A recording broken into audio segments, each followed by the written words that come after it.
Olá, pessoal.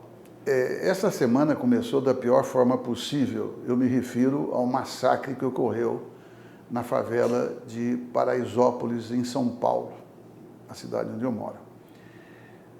9 jovens, adolescentes e outros um pouquinho mais velhos, adultos jovens, foram assassinados pela polícia militar.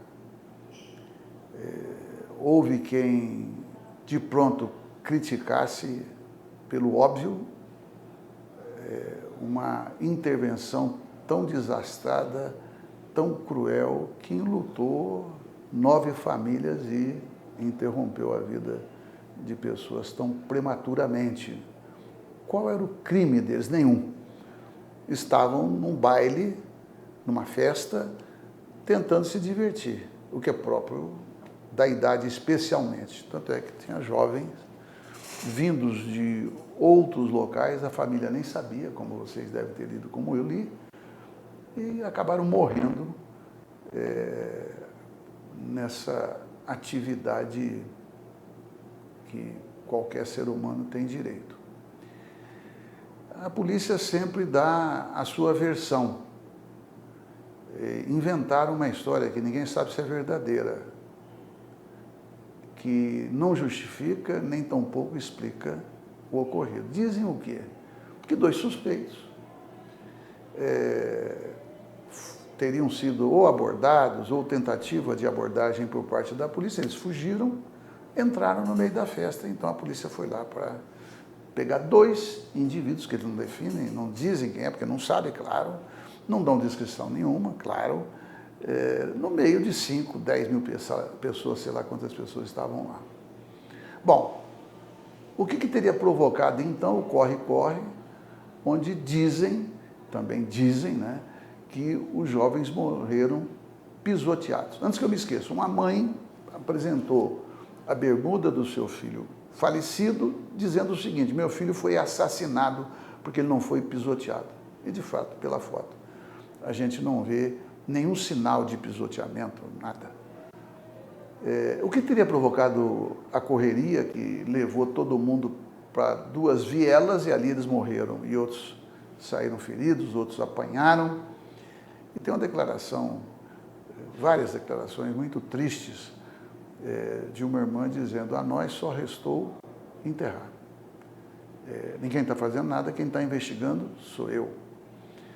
Houve passeata das famílias, enfim, e responsabilizando diretamente a Polícia Federal e o governador Dória, que de forma, na minha opinião, aí sim, tão criminosa quanto, ele diz que está tudo bem.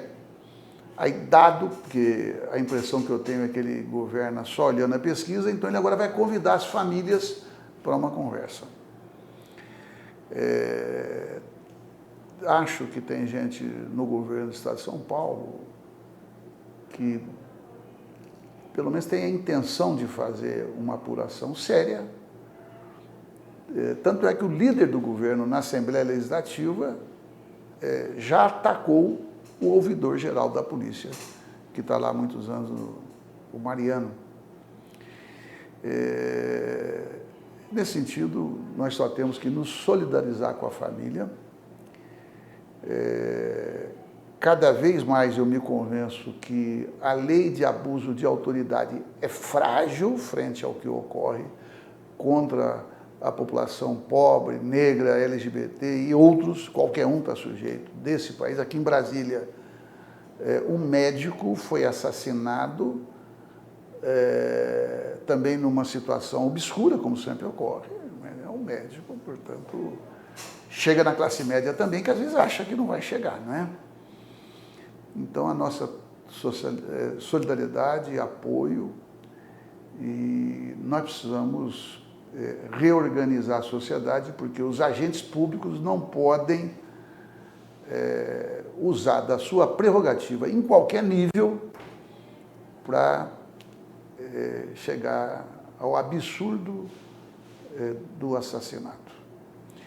Vinculado a isso, eu quero entrar num outro assunto, que foi uma votação que nós tivemos ontem aqui na Câmara dos Deputados, que que foi digamos, um projeto resultante de várias negociações, porque o governo mandou um projeto, foi criado um grupo de trabalho que, durante 6 meses, procurou ou aprimorar ou negociar. Significa que não está longe de ser uma lei perfeita. Mas tem algumas, eu diria, conquistas. Segundo uma advogada com quem eu conversei hoje, até para poder fazer uma avaliação mais criteriosa, ela disse textualmente: a maior conquista que nós obtivemos foi a inclusão do chamado juiz de garantia. Vou tentar explicar. Hoje, tem um juiz que conduz o inquérito. Ao final, ele dá uma sentença. Pode inocentar, pode condenar. Uma vez condenado, é também definida uma pena. Porém, haverá esse juiz que é apelidado, é o nome juiz de garantia. O que ele faz? Ele revisa toda a sentença, as circunstâncias onde teria acontecido aquilo que pode resultar numa condenação, e mesmo havendo elementos de condenação, ele pode relativizar de que maneira, a critério dele. É o caso de mandar para uma cadeia onde não tem a mínima condição por causa de um crime, muitas vezes, praticamente irrelevante. Então, isso, eu diria, evita erros grosseiros, não evita erro totalmente. Em nenhuma atividade você consegue. Segundo, você humaniza, porque o critério de análise do episódio envolve circunstâncias. Terceira coisa, se há uma divergência inconciliável entre os dois juízes, vai para uma instância revisora acima deles. Não é como é hoje, quando não há uma decisão na primeira instância, você faz um recurso para a segunda instância. Não, é uma instância superior, mas ainda não é esse recurso. Essa instância vai analisar e dar uma definição. E isso também não anula a possibilidade de um recurso por parte do eventual réu. Bom, a segunda coisa que eu quero registrar é que a lei penal, ela tem, digamos, o seu capítulo, e o governo queria ampliar algo que se chama excludente de ilicitude. O excludente de ilicitude, ele já existe no Código Penal. Então, alguém no legítimo exercício da sua função, em determinadas circunstâncias, cumprindo com o seu dever legal, ele tem a proteção do Estado, porque ele é um agente do Estado. Só que o governo queria ampliar. Queria acrescentar o segundo parágrafo num determinado artigo, dizendo o seguinte: que, havendo, digamos, um exagero, que já está previsto isso no Código Penal atualmente, o juiz poderia reduzir pela metade a pena desse agente público, ou até mesmo extinguir a pena, se ele estivesse agindo sob forte emoção e outras coisas que têm um grau de subjetividade muito grande. Bom, eu comecei falando de Paraisópolis, porque de fato é o mais importante. Afirmei e quero reiterar que, na minha opinião, a lei contra o abuso de autoridade, ela é, na minha opinião, ainda débil. Nós apenas começamos o debate. A sociedade precisa debater mais. Porque todo mundo bate palma, porque é fácil dizer o seguinte: olha, quem quer limitar o poder da autoridade que está a favor de bandido. É mentira, e quem fala sabe que é mentira, e quem finge que acredita sabe que é mentira. Sabe que é mentira. É uma posição ideológica, até porque essas pessoas não se sentem ameaçadas. Não moram na periferia, não são negros, não são pobres, Então não vem com essa história que defender bandido. Defender bandido é defender quem age ilegalmente e mata. Aí é defender bandido. Aí é defender bandido. Então, quando a gente fala de abuso de autoridade, porque que sociedade é esta que precisa ter, digamos, verdadeiros tutores acima de qualquer pai de família, acima de qualquer mãe de família? Eu acho que, da minha parte, não tem ninguém superior a meus pais. Ninguém. Para educar, para ensinar, para... E é o que eu penso da maioria dos pais e mães também. Alguém pode dar azar, evidentemente, ter uma família desestruturada, aí é outra situação. Pois bem, então, quando nós estamos falando, eu estava dizendo, começou muito mal os assassinatos, eu falei que a lei de autoridade precisa ser cada vez mais aplicada com seriedade e, ao mesmo tempo, se precisar melhorar, nós vamos fazer, se depender da minha opinião. Terceiro, nós não podemos, frente a... no Brasil são assassinadas 175 pessoas por dia. Bom, nós não podemos continuar convivendo com isso com naturalidade. Isso é inaceitável. E tem propostas do governo que quer armar o povo, né? Aí briga de vizinho, briga de trânsito, briga por ciúme, briga no bar porque está bêbado, qualquer coisa vai gerar mais assassinatos. Não é o que a experiência mundial aponta como melhor. E nós não temos que reinventar a roda, vamos aplicar o que já sabemos que vai dar certo. Então, nós falamos aqui de o juiz de garantia. Nós estamos falando aqui que nós impedimos a ampliação do excludente de ilicitudes. O Moro queria, ideia do Moro, ampliar o excludente de ilicitude. E que, frente ao que aconteceu na favela de Paraisópolis, ele deu uma declaração singela. O que ele falou? Nitidamente houve um erro de condução. Bom, é uma análise fria, não é isso? Felizmente, ele não se equiparou ao Dória e defendeu a ação policial, mas está longe de traduzir a tragédia. Nós queremos evitar a tragédia. Mas teve mais coisas que foram aqui aprovadas. O Moro acabou concordando nessa negociação, de um lado cede um pouco, outro lado cede um pouco. Aqui ele não cedeu, aqui ele acabou sendo derrotado mesmo. Mas ele cedeu também quando ele, num primeiro momento, queria a prisão em segunda instância. É bom lembrar, aliás, quem não viu, era bom assistir e ouvir o Reinaldo Azevedo, que está longe de ser um jornalista de esquerda. Não, ele é corajoso, e aí ele alertou o quê? Não é porque ele alertou, a gente já sabia disso, mas o grande público, ele tem muitos ouvintes e admiradores, ou adversários, ou até mesmo inimigos. Ele falou, vocês já perceberam que, digamos, condenação em definitivo na segunda instância não será apenas no aspecto penal? Você que está devendo para o imposto de renda, você já se deu conta que você vai perder, digamos, a possibilidade de algum tipo de recurso, de acordo eventualmente? Você que é devedor, empresário, aí começou a haver reações da direita. Olha, vamos devagar com essa história de prisão em segunda instância. Sabe por quê? Estavam defendendo o patrimônio e não o ser humano.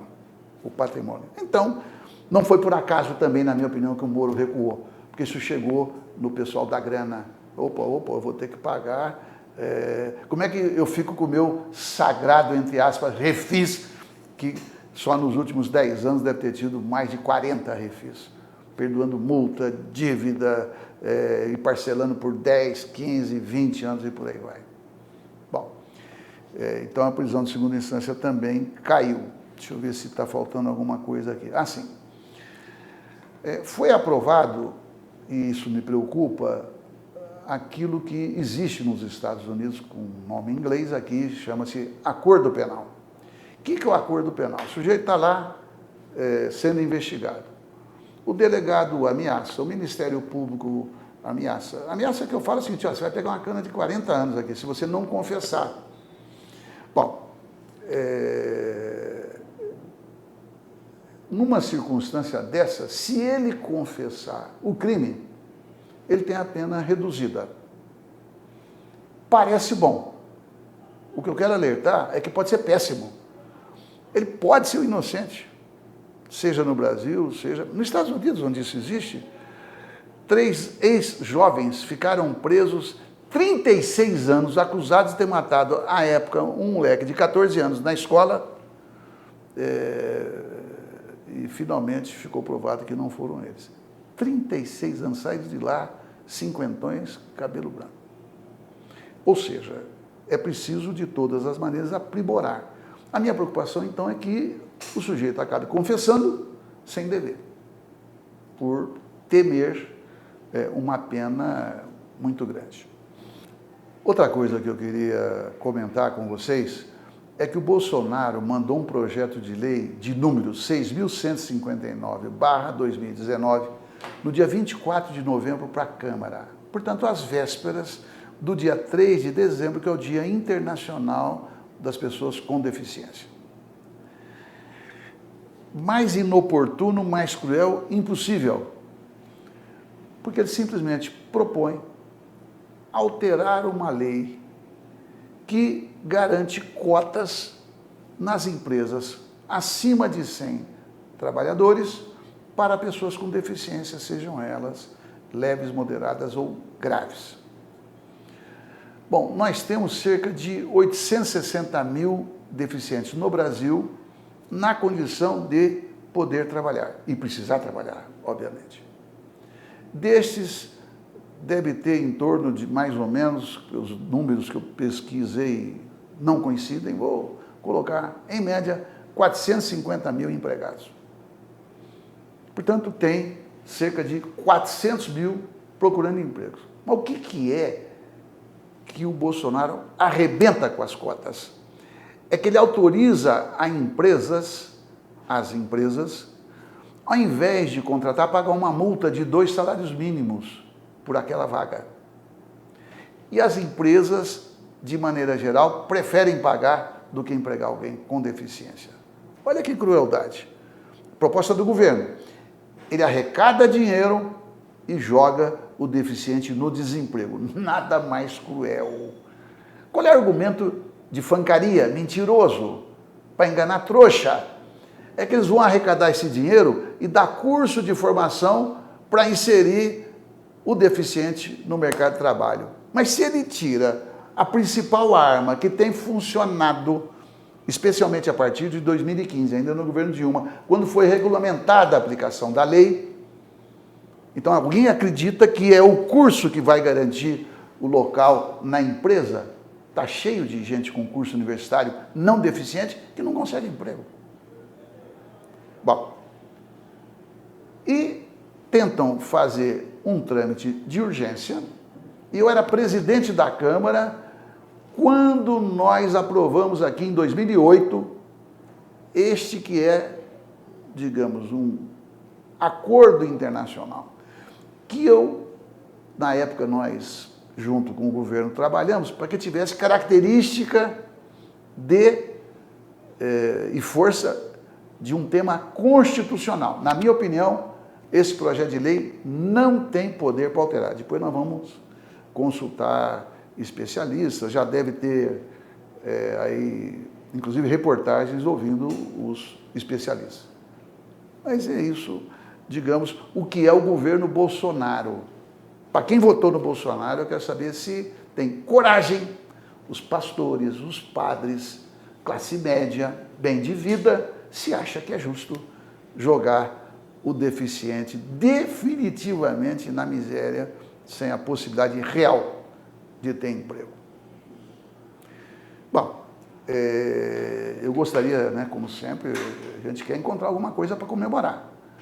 Mas agora vamos falar um pouquinho daquilo que são especialistas, o Guedes e seus assemelhados. Primeiro é bom lembrar que o Chile explodiu, modelo do Guedes. E o Brasil, espero que em algum momento a gente consiga reagir à altura. Mas nesse meio de tempo, desde o início do governo Bolsonaro, né? Ele atacou os árabes, depois fez um recuo, quis um abraço muito apertado com Israel, fez um semi-recuo, atacou a China, aí agora teve uma reunião dos BRICS, que é Brasil, Rússia, Índia, China e África do Sul, aqui no Brasil. Um encontro que, pela importância que o tema já teve, foi praticamente despercebido esse encontro. Porém, o governo brasileiro anunciou um acordo bilateral com a China. Parecia que estava algo evoluindo. Bom, Trump não esperou 2 semanas. Ele acabou de anunciar a taxação sobre aço e alumínio. O aço brasileiro, 1/3 das exportações, vai para os norte-americanos. Se taxar, vai diminuir a possibilidade de oferir maiores lucros e divisas para o Brasil. Aí, qual que é a justificativa do Trump? Que ele trata o Bolsonaro e o Brasil, digamos, de forma tão rebaixada que ele coloca no Twitter.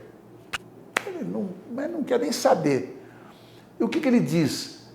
Que o Brasil e a Argentina estão manipulando de forma desleal a desvalorização do dólar. O Trump sabe que, na verdade, uma economia instável dessa, né, num clima político onde o governo, o ministro da Fazenda, o presidente da República, a família dele, ao invés de procurar, definir um projeto nacional para gerar emprego, distribuir renda, melhorar a vida das pessoas, fazer o Brasil de fato crescer, o PIB previsto é menos de 1% para 2019, quando todos os analistas de mercado, a grande mídia dizia que ia crescer 3%, só porque o Bolsonaro tinha ganho. Pois bem, portanto, a taxação, como é que o Trump, de forma descarada, justifica? Estão manipulando a desvalorização da moeda, o dólar está ficando forte, eu vou dar um presente aqui para os nossos fazendeiros, porque senão vai aumentar, quando o real se desvaloriza, facilita a exportação de tudo, inclusive no que diz respeito aos produtos agrícolas de maneira geral. Então o Trump veio, ele tem a frase Estados Unidos em primeiro lugar, e aí qual é a resposta do Bolsonaro, qual é a resposta do ministro de Relações Exteriores? Nós vamos conversar, vamos arrumar isso, vai dar tudo certo, eu vou telefonar. Quando o Bolsonaro, com a mesma conversa mole, ele vai nos Estados Unidos, dessa vez ele não bateu continência, mas quase, ele fez pior para mim, para o Brasil, digamos. Ele vai lá e negocia com o Trump, mano a mano. Meu Deus, foi um desastre, só para relembrar. O Bolsonaro aceitou que o Brasil saísse da condição de país em desenvolvimento, onde tem determinados privilégios, proteções, e a China, que vai daqui a pouco ser a maior economia mundial, está nessa condição, o Brasil aceita ficar de fora. Sendo iludido de forma bizonha pelo Trump, dizendo que o Brasil teria o apoio dos Estados Unidos para estar com assento no Conselho de Segurança da ONU. Dali a pouco, Trump defende pela América Latina a Argentina. Daqui a pouco ele vai retirar, né? Porque agora ganhou um peronista, felizmente, a eleição na Argentina. Pois bem, isso tudo para que a gente passe um pouco daquilo que é o clima que a gente vivencia aqui, mas a questão não é o que a gente vivencia ou não. O fato concreto é que tudo aqui repercute na vida de todo mundo. Então, que a gente tenha maior capacidade de organização, de pressão, para mudar o rumo das coisas. Um grande abraço para todos. Pessoal, estou retomando para fazer 2 acréscimos, porque eu vivo dizendo que a gente gostaria de dar boa notícia. Mas eu estava, digamos, concentrado em algumas coisas que deixam a gente bastante indignado. Mas eu quero, em primeiro lugar, cumprimentar a Prefeitura de Curitiba por uma ideia que eu achei genial. Eles colocaram um cartaz lá em Curitiba, um outdoor, melhor dizendo, onde dizia o seguinte: pelo fim dos privilégios para deficientes. Isso provocou uma reação generalizada.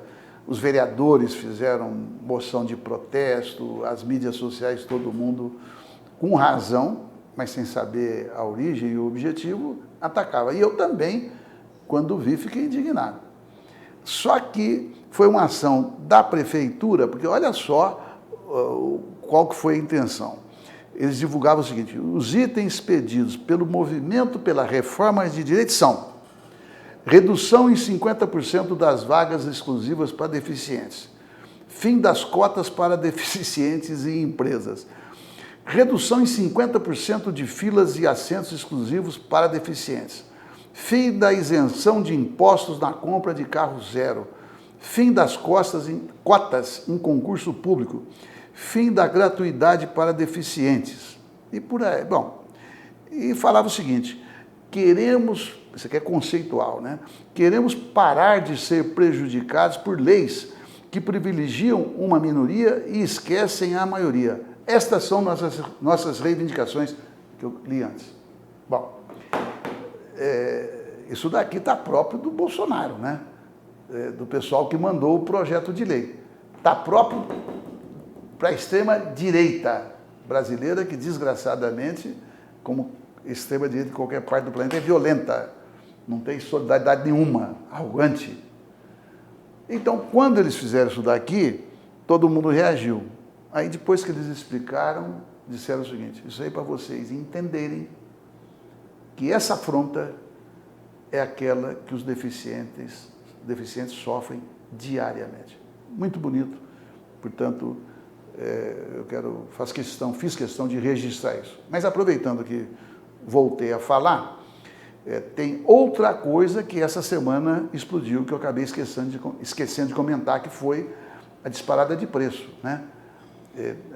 O exemplo, digamos, mais exuberante da carne, onde a ministra vem a público dizer: olha, a carne estava muito barata e, portanto, daqui para frente vai ser assim mesmo.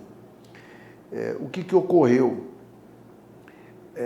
Com a desvalorização da moeda brasileira e sobrevalorização do dólar, o interesse, digamos, de quem fornece carne mundialmente é vender lá fora, porque arrecada em dólar, arrecada muito mais do que vender para pobres brasileiros. Só que, vou dar um exemplo para vocês, na Bolívia, lá só se pode exportar comida, o excedente daquilo que o mercado interno vai consumir, porque senão acontece isso. Mas no Brasil não tem nenhuma proteção, a violência do mercado. Se interessar, vender lá fora, vende lá fora. Se alguém aqui vai ser prejudicado, dane-se. Então, várias brincadeiras, churrasco de ovo, espeto com ovo para todo lado e por aí vai. E ovo é um bom alimento, não vamos satanizar o ovo, não. O ovo é um bom alimento também. Mas só para dizer que isso é consequência de duas coisas. De fato, a desvalorização do dólar permite exportar mais.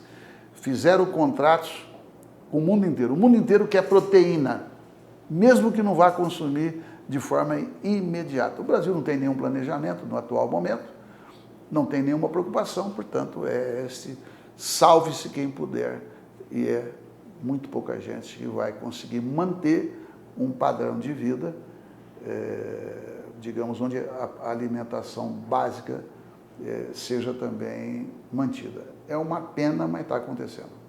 Um abração de novo.